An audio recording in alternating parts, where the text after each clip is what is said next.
8:03, we'll call the meeting of the Police Department Building Committee together on this beautiful August 22nd morning. Make sure we have a quorum. I see Jim Bell, I see Michael Chen, I see Nick, and then 1, 2, 3, 4, 5 here. All right, so we do have a quorum, and so we'll call the meeting to order. Joe, are there any public comments? No public comments. All right, we'll go right to the minutes. First off, our crack minutes editing team has noticed an error in the time of termination of the meeting. Joe, correct? But Paul Foley has read the minutes. And the official breakup time was 8:52, not 9:52. We will make that important change to the minutes. Thank you, Paul. Were there any other additions or corrections to the minutes? Motion to approve the minutes. Paul will let you approve the minutes. Thank you. Tom, second. Favor out there? All good? Yep. All right. Let's get to the heart of it. Ty, you ready? Just. There you go. Welcome, buddy. Okay, so it's been a month since we've gathered. A lot of progress on site, predominantly at the rear of the building with the addition, with the erection of the steel, the installation of the plank, then the second phase of the steel, and a lot of masonry within the sort of cell area and sort of, well, now it's actually throughout the addition. But so a lot of progress there. But what you see in terms of the numbers at the bottom, I'm sort of referring to the monthly report now, is that we were below our forecast for July fairly significantly. And that's largely because, you know, we had a little bit of a timeout. We lost some momentum with the having to shore up the building and all that stuff. So that's what's reflected there. I would think going forward now, you know, we're going to pick up some momentum and the work in place will be at a higher level going forward. But certainly no overall adjustment to any long-term schedule we're thinking. No, right? we've already talked about that. A monthly progress. Okay, it's not what you wanted it to be. We also had, you know, dare we say, 8 inches of rain, you know, the public view this week as well. Well, actually, that was August, that's July, wasn't it? But so forget that excuse. But we're, but I'll save it for next month. There you go. Never mind. And you know, we moved the box up at the curb cut, so we're able to open that up for getting the steel trucks in. We're through the coordination in the lower level with all the MEP stuff. That was another little sort of timeout down on the lower level. So that work is now proceeding. And so I think we're sort of at the point where we've eliminated some of the roadblocks and it's full steam ahead. And there's been no change to your team or personnel, correct? No, okay. No. Well, our intern, as it went back to school. That's the only. And actually we added Nellie. I don't know. I think that I can't remember. I think she was probably on board for the last meeting. But, yeah. So I think now we can let maybe turn it over to Scott. If anybody has any questions on the monthly report, yep, go ahead. The switchgear. Yes, it's delivered. It arrived. It was probably about a week later than we originally thought, but that was, you know, somewhat shipment. We've poured the pads. We have not put it in place. We're about to do that. Actually, it's fortunate we maybe didn't put it in place because with those heavy rains, our sanitary system isn't completely tied in to the. So some of the floor drains are actually more like roof drains. So it picked up. We got about 2 or 3 inches in the basement, but you know, going forward, that won't be the case once we tie into the actual sewer instead of acting more like storm drains outside the building. And that's only in the little mechanical. Yeah, right. Well, that and a little bit in the locker rooms too. Yeah. Small. Yeah. Where are we in the window treatment So replacement? the replacement, they've been ordered. I'd have to defer. Right now, the current, I talked to them, the current expecting delivery is the end of September. So it's September 25th on shipping. So there'll be plenty of time. And actually, there's a sort of fortuitous part of this. We have a lot of masonry restoration to do. And every now and then, some of that acid gets where you don't want it to. So the fact that all this glass is going to be replaced, if it gets etched, it's less of a Right. concern. Thank you. And Frontier, the Frontier Fiber, how's that Frontier going? is still pending. We had to order a transite box that goes in the ground. So we need to move some conduits and then we can proceed with the Frontier work. Scott, is that accurate? Yeah, that's correct. So the boxes, it's the shipping. We're getting them, boxes come from California. We saw it in New Mexico, then it came across to Virginia. We're expecting it any day now. And as soon as it comes, we'll go right in, but we're going to proceed with cutting the conduits and getting prepped so that when the box comes, it drops right in. And I have a direct line to a Frontier. I'm going to call up the site foreman, and he said, call me when you're ready and we'll come back. And who are the names of the three guys that actually worked and created this product? Yeah. Oh, Larry, great. Larry Curly. Okay. All righty. Scott, take it away. All right, so I'll take it away here. Well, Larry will steal the screen for a second. We got our standard photos up here and we'll go through. So can everybody see the photo on the screen there? Yes. All right, so this is the front lobby area. We're at a point where we're able to frame out the front of the dispatch area. Those boxes you actually see in the front of the front area, that is the door slide transaction for the records room, and those are the actual bullet resistant doors in that crate down there. We have the other crate is going to be for the actual window of the dispatch area. So we're progressing good up there now that we've had an opportunity to kind of get all the long lead items on site. We're going to continue there. The next photo you're going to see here is going to be, this is just a quick snapshot of the IT room. So the IT room is in good shape. All of those umbilicals of all those wires coming down have since been controlled. The ladder tray is up. We are actually putting the flooring down today so that we can prepare for the UPS install, which we have on site, and begin setting the racks down on the main level.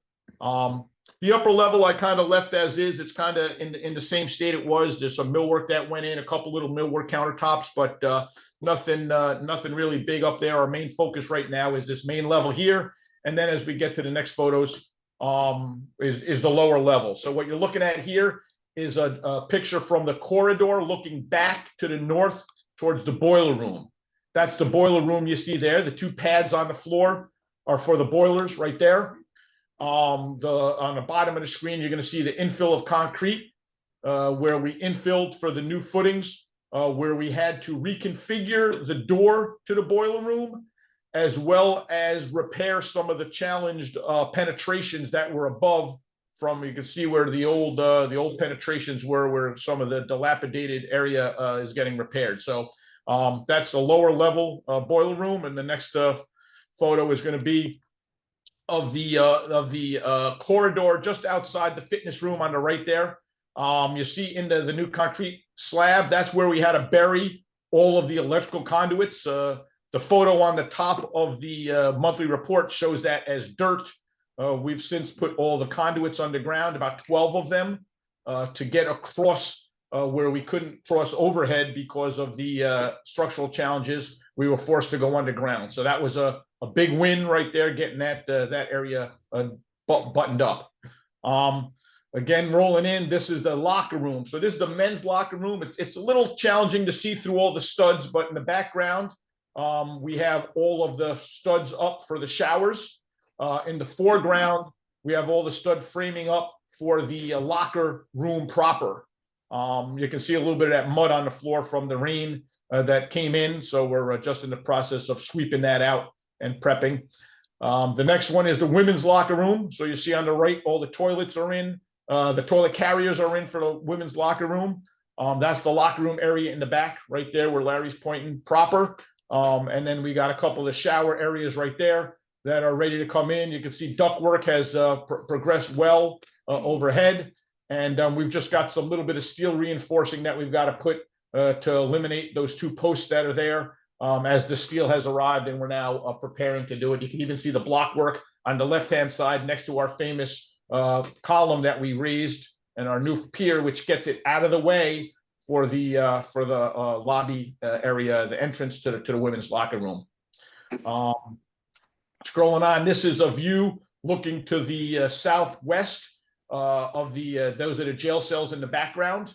The jail cells over there. So you can see we're putting up the walls and doors. It's a tight space, so it's filled with scaffolding right now. So tough to get a challenging picture, but you can see there. These are the 2 little processing areas with the little windows and where they take your photographs, etc., in those 2 little processing rooms. So there's a lot of block work going on behind it. That's the processing area right there where, you know, all the fingerprinting stuff goes on. And then behind that is a little bit of a storeroom area that we got. Looking at the next photo kind of globally, you can see, I guess you can see all the steel is up. We've got all the steel up. The perimeter protection is up. We've got the parapet little C channel around the perimeter is up, ready to receive the next round of work. Once the decking goes down, we're going to start laying the decking down the end of this week, which is tomorrow, Monday. Right now, we're finishing up the bolting and connecting of all of the steel. So once now that all the steel is in, we were able to do the center area where the crane used to sit. We now are going to finish bolting that up and getting that ready. So a lot of good things going on outside is our priority. Next hit. Oh, there's the beam right there. So the beam went up. Very nice. It was a good day. We had that was on Monday. We did that. So we raised that up, and that kind of buttons up the big steel lift. Larry, just go back to the last photo. I'm sorry. And then you can see in the background there up top the cupola. The cupola base is being framed up. You can see we're getting all the little dental molds around. There's a lot of work working from the top down. So we're continuing with that effort up there. By the end of next week, we'll probably be wrapping up the cupola base and starting to get ready for the roofer to come in and do his work as the decking continues on the steel area proper. Overall site work is continuing now that we're the steel, the crane, and all the heavy pieces of equipment that come in now can afford us to get out there now and start putting some of the underground in. It was you know, you don't want to crush anything or do anything until you get a final paving in there. So we're now going to continue and roll out and do heavy work on the site work and really get ramping up on that as well. So that's it in a nutshell. Any questions?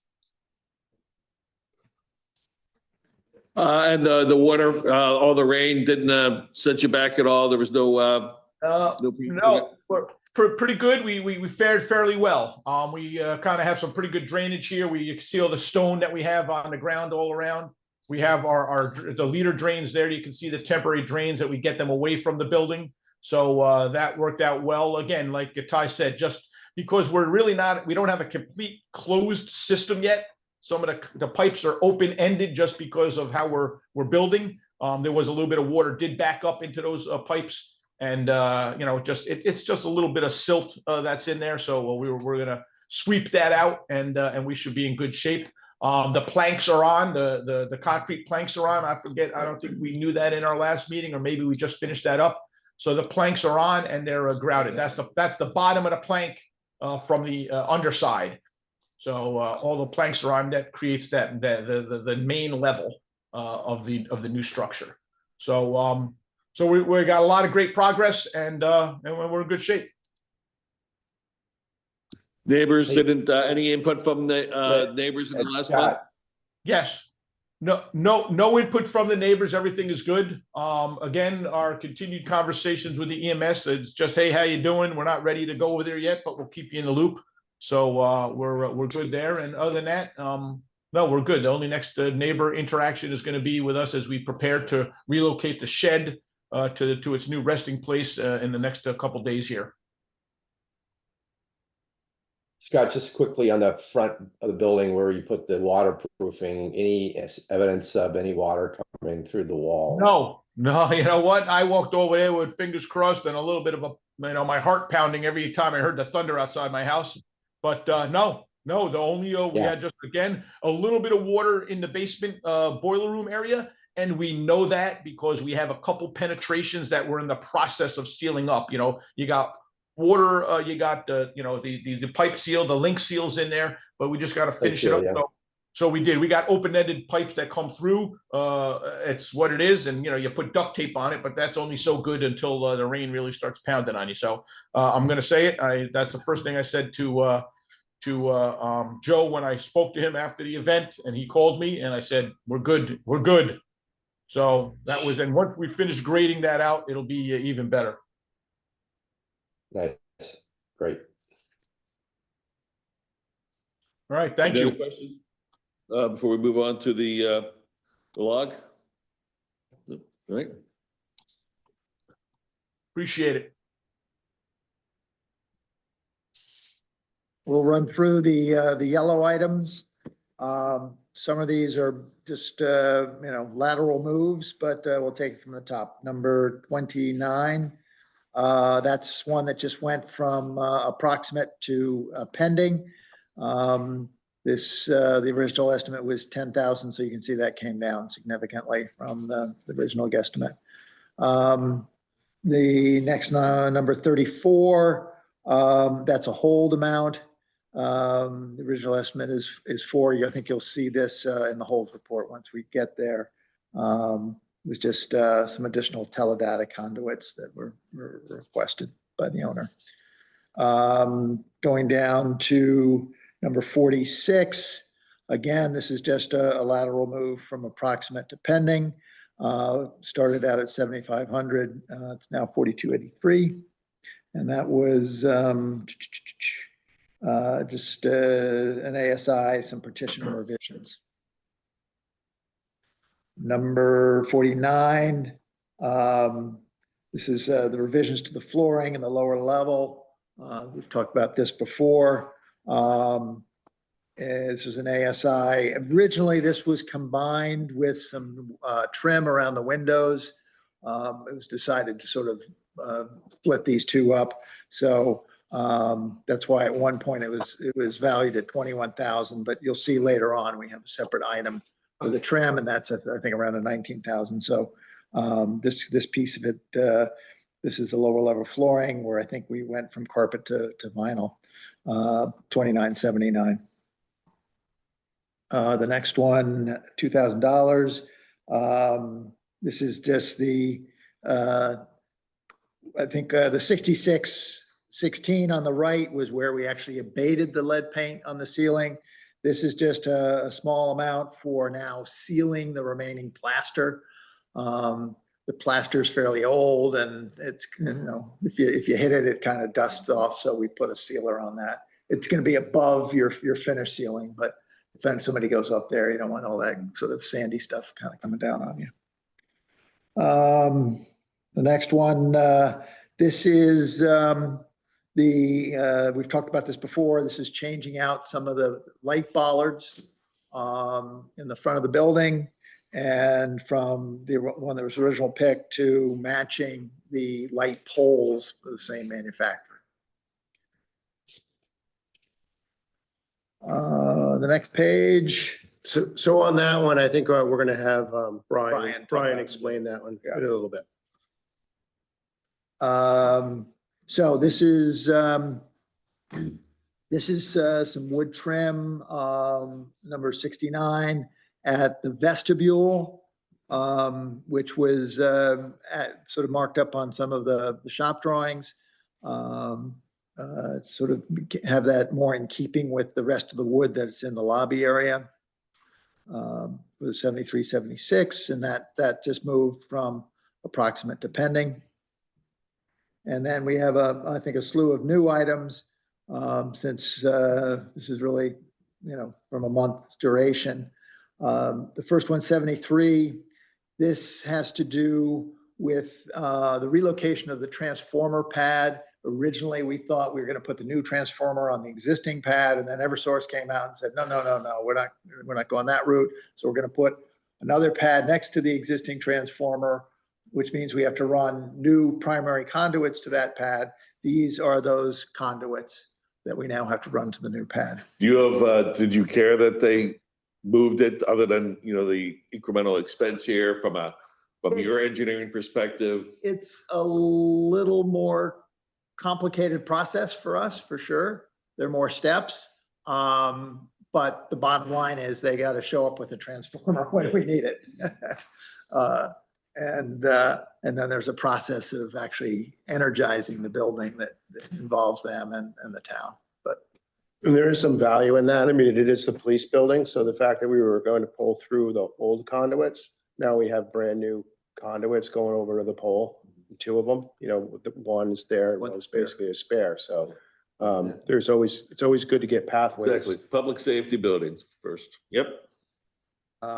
the next one is ASI 29. It's just some revisions to the dispatch area with some wall revisions and the bathroom. It's on the drawings, it's sort of implied that there was, very light renovation, but once we got into it, there was a little bit more that had to be done. So that's that 10,000.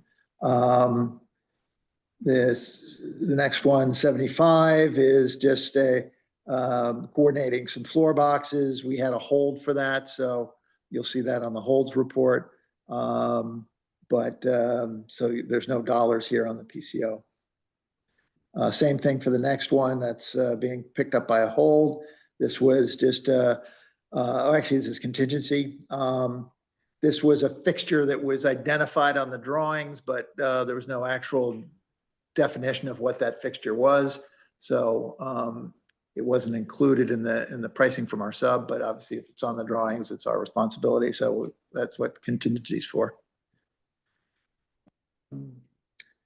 Stair A and B, this is the trim around the windows. This is the one we bifurcated. It was 21,000. This is the 19 for the trim around the windows and the stairwells. And that we've been talking about that. So that move, that's in the pending column. We deleted some millwork in the dispatch area. So there's actually a savings there of 77,27.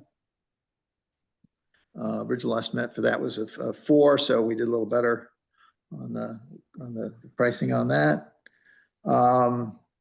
Bituminous coating on some hollow metal frames. This we used some hold money for. We had some coordination for hardware and doors. What is bituminous coating? It's sort of like a waterproofing element. Yeah. Rust inhibitor. Rearrange. These are, we talked previously about the line voltage by relocating the transformer pad. This is some of the low voltage conduits that we have to rearrange also because of the shift there. And then the last one is there was a request for an additional security camera overlooking the impound area. It's a fairly long run with an isolated, so we have to rework a bunch of conduit all the way back to the backside of the building. So the work hasn't been done yet, so this is just an estimate, but that's what that last one is. And so that's the PCO log, and then we just have a couple of things they're highlighted here on the holds report. The first one, demo existing footing as needed for the new concrete slab. That just moved from approximate to approved. It was an estimated value. That work's now done. And then the next one is the $3,000 for bituminous coating of the hollow metal frames. This, I just want to clarify, this gets you in sync with the monthly report, which is really the end of July. I think Larry also sent out the one to date, which I think we'll review at the next meeting so that it's in sync with that monthly report as well in early August. And other than that, you can see the values of where we are. Contingency, we still have 500, we still have 501,000 left there. Allowances, we still have 28,619, and holds, we still have 257,856. So I think we're in good shape. Any other questions for Ty? Difference between the town contingency and Turner contingency, what are those two numbers? Your contingency is primarily for changes in the work. Yep. My contingency is for misses, some field conditions, if we feel, maybe we want to work a Saturday just to, because of weather or whatever. There's some funds there to fund that. Okay, so the number today is what for the town contingency? That's what we're gonna be at. Gene will have to give you that. And your contingency. I got That, 501. that's the Turner contingency, Yep. 501. Yep. But that Turner contingency becomes town contingency when it's not expended. It's just just the way the form of contract of a GMP works. Yep. Any other questions for Ty? Do you want to have Brian go in on while we're on this report, go through the lighting now? Whichever is appropriate. Or we go to, Brian, are you prepared to share your screen with the two bollard types? Yeah, I can share if Larry stops sharing. Yeah.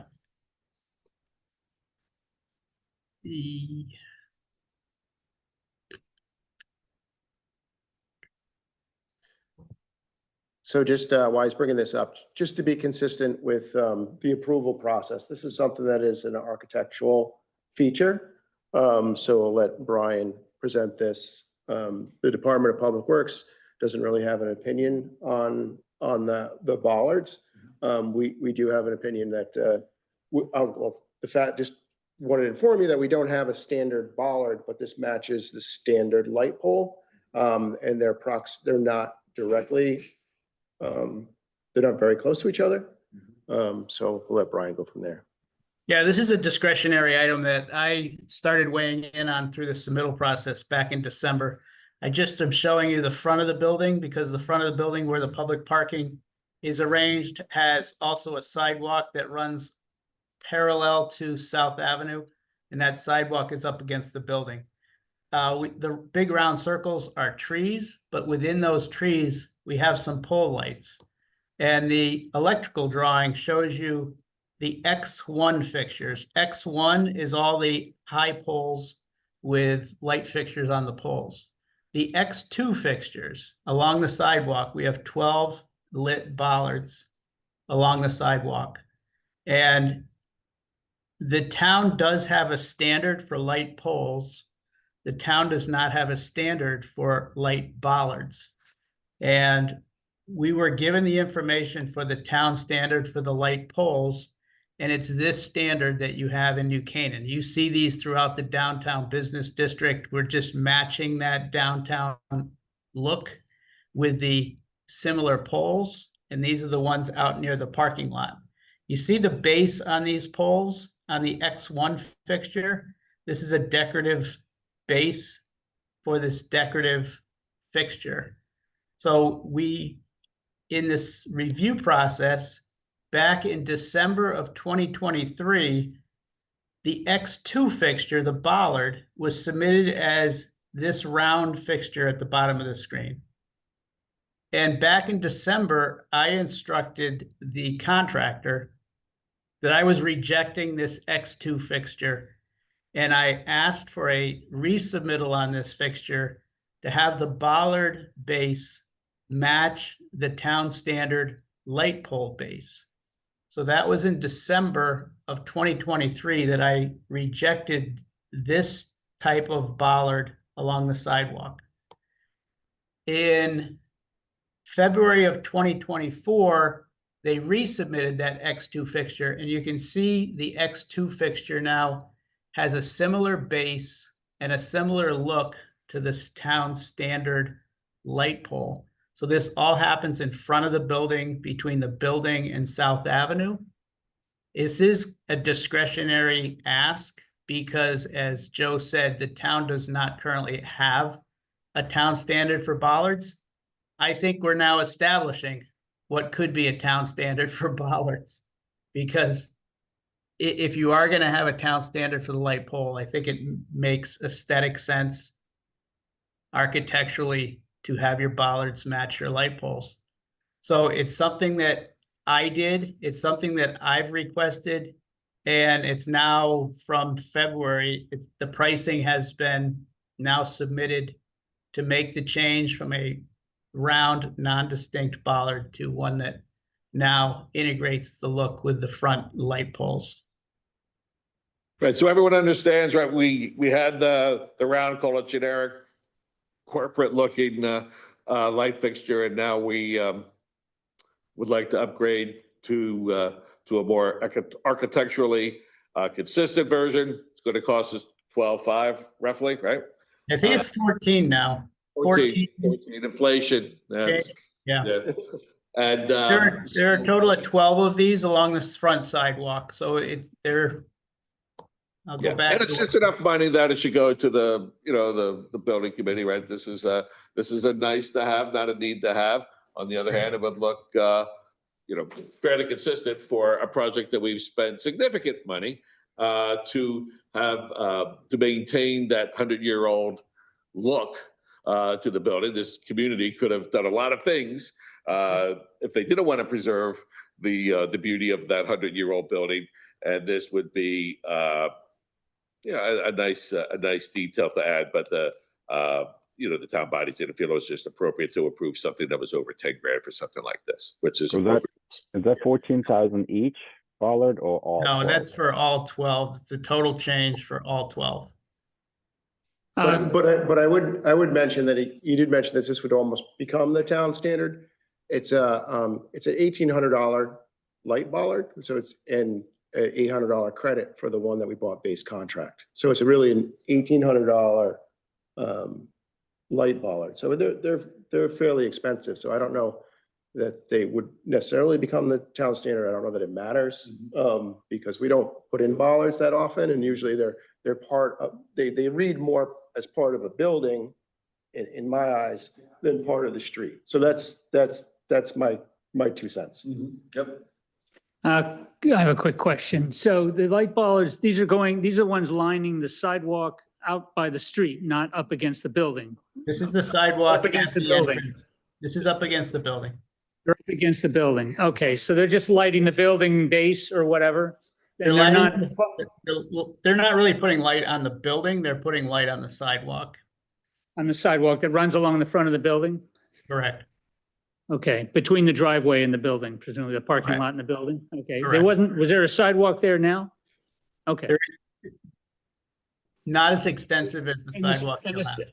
And the spacing of those is what, every 6 feet or something? What's the spacing, Brian? It's approximately every 8 feet. 8 feet? And is that functional or is that sort of more just decorative? Functional?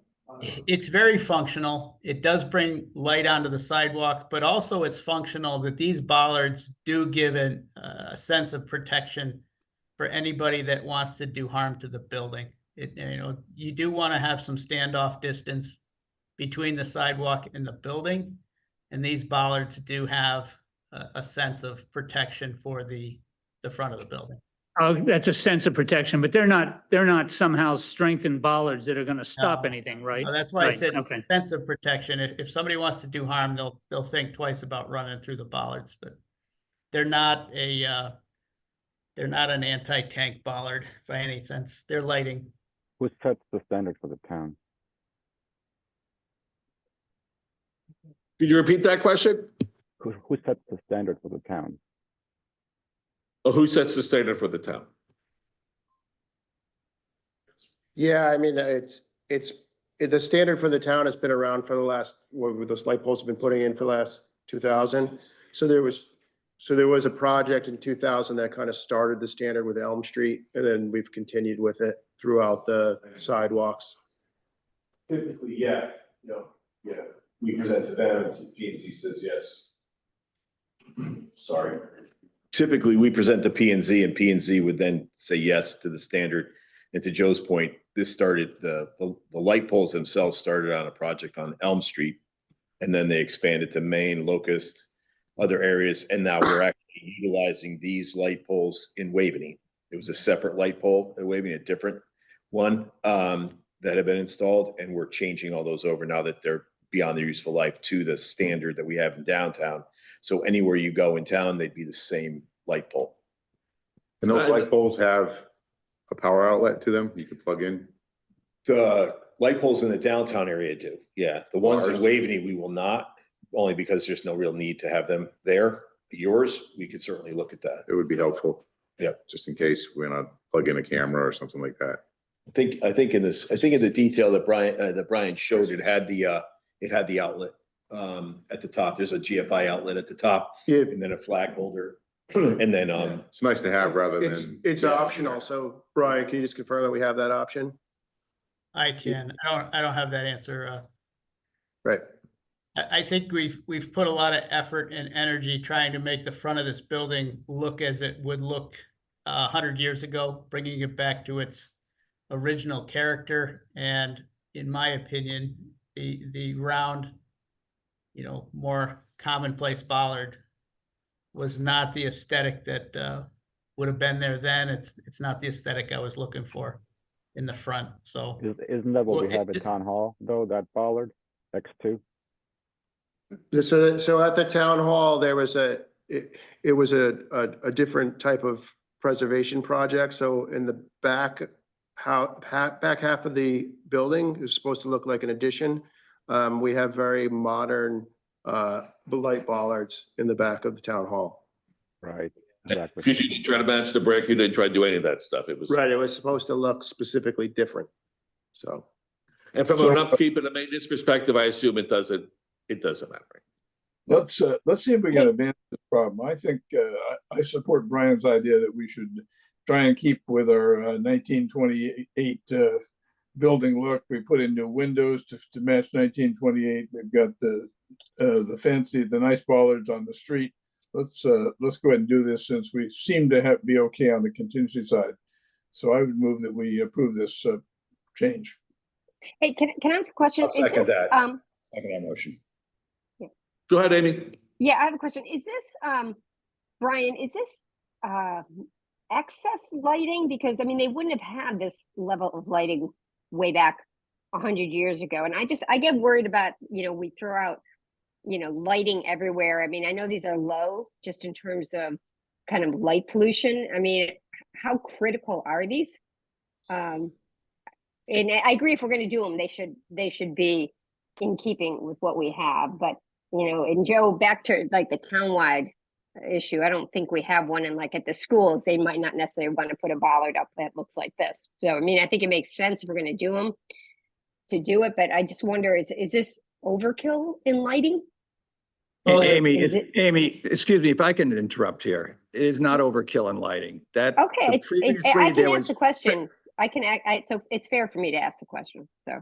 fair to ask the question, but the answer is the lighting that was previously there was horrible. There was absolutely no lighting outside, and this will alleviate that problem.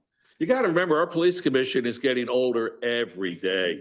And, I mean, do we? Every day.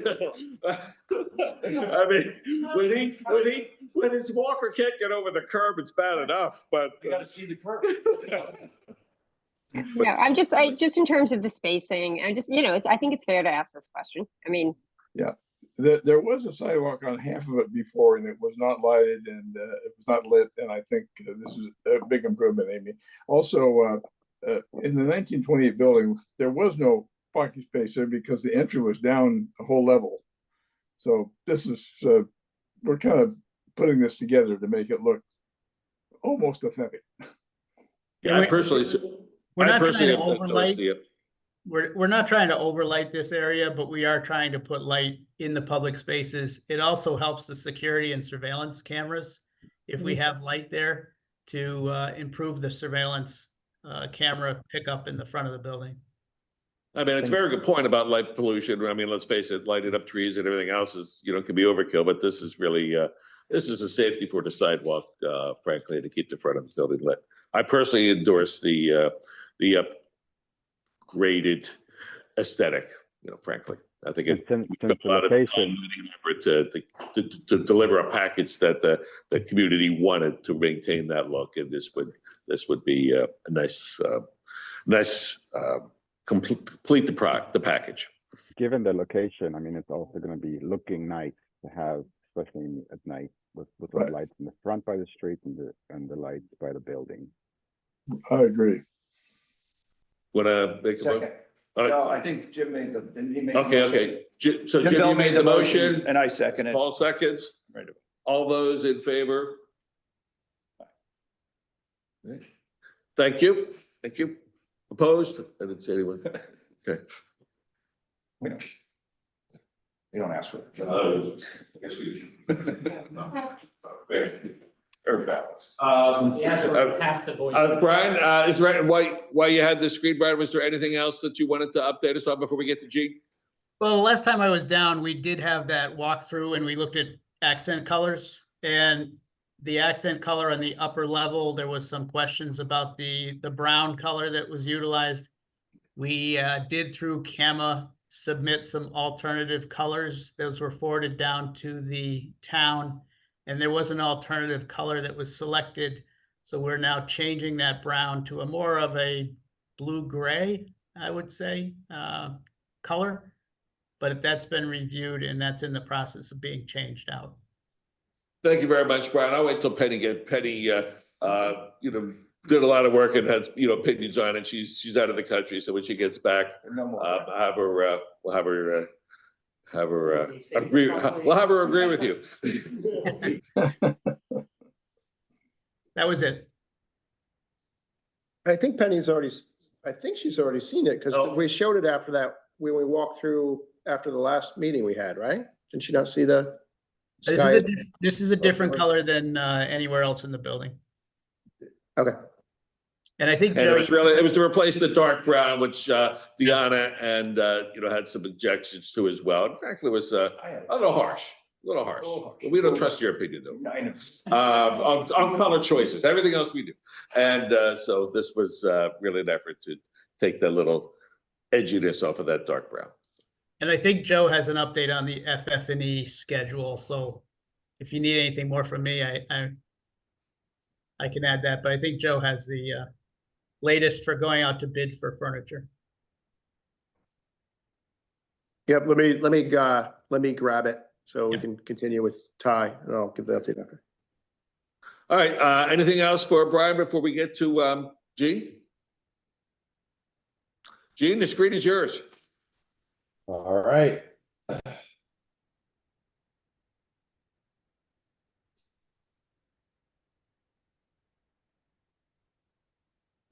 So, does that pop up? Everybody see it?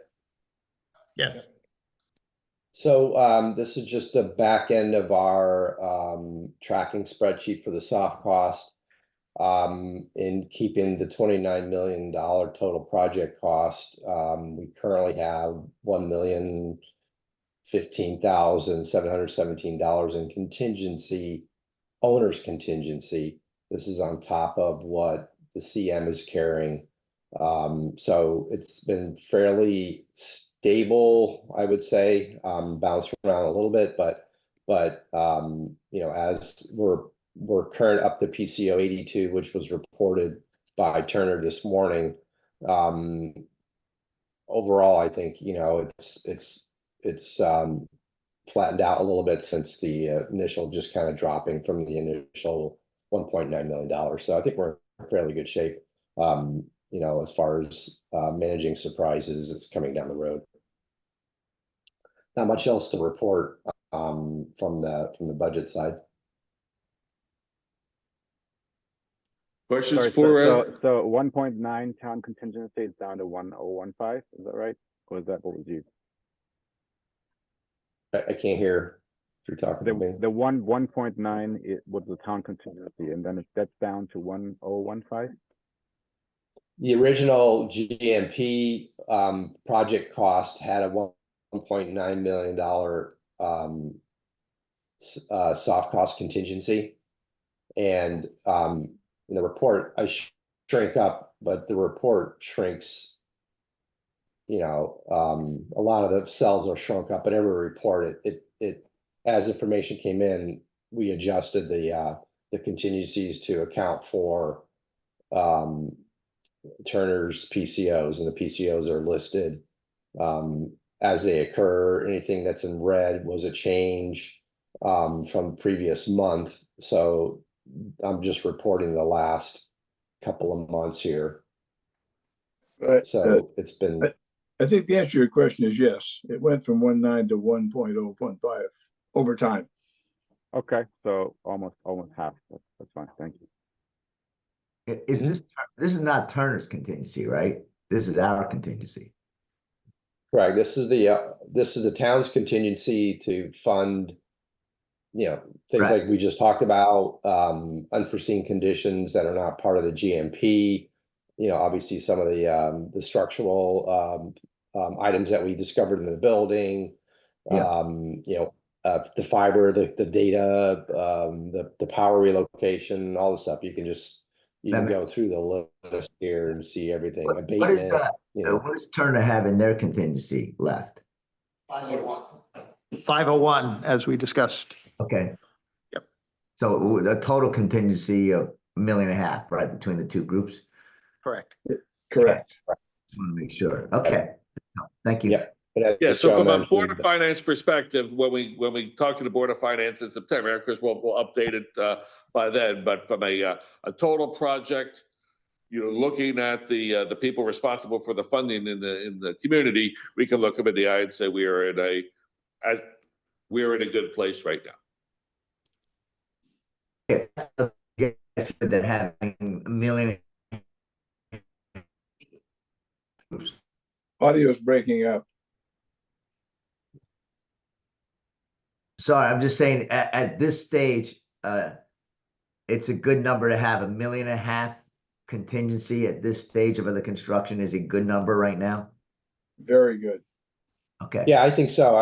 It's tough on a renovation because, you know, it's not like new construction. You get out of the ground and your risks diminish.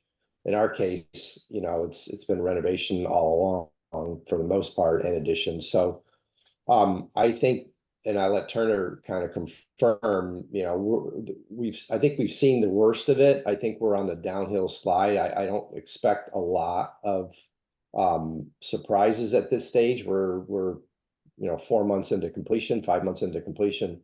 So I don't know, Scott, Ty, how do you feel about it? Yeah, no, absolutely. The lower level, now that we've resolved all that coordination, we have those funds. Now it's just, you know, fit and finishes. So it's pretty straightforward following the plans. And the state is involved with a lot of the electronics, you know, in a public safety building. You never really know.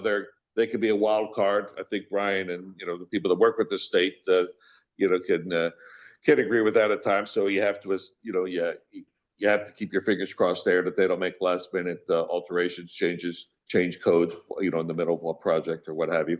But, you know, so there are things that, you know, we can still worry about, but by and large, we're in a place where the big things are probably behind us. Great. All right, and as far as the furniture goes, we're finalizing the bid packages now. It'll go out to bid in September. And then we'll shoot for the October meeting to, the October meeting to make a presentation to this committee. And then we'll, you know, shoot to release it in late October and then to have furniture on site in January and installed and being punched out as Turner finishes up. Any other questions? I think our next meeting is September 12th, I believe. Is that right? I think somebody at the beginning said that with the fact that the July work in place was way behind the plan, is that going to just mean we're going to push out completion date, or is there going to be additional costs in addition to the delay? We've already pushed out we've already forecasted for that delay. So we're now towards the end of February, middle to the end of February. I think it's the third week of February is our current completion. And that was all it's just completion move, but not, there's not gonna be additional cost for people, labor and whatnot? Correct. Yeah. Okay, thank you. Right, so our next meeting is in 3 weeks, September 12th, so I bring it up. Anything else before we adjourn? Nope. What time is it, Paul? 8. 8:53. Okay, 8:53? all right, so noted. All right, thank you guys for calling in August, much appreciated. Have a great you. rest of Bye-bye. summer. Bye. Bye.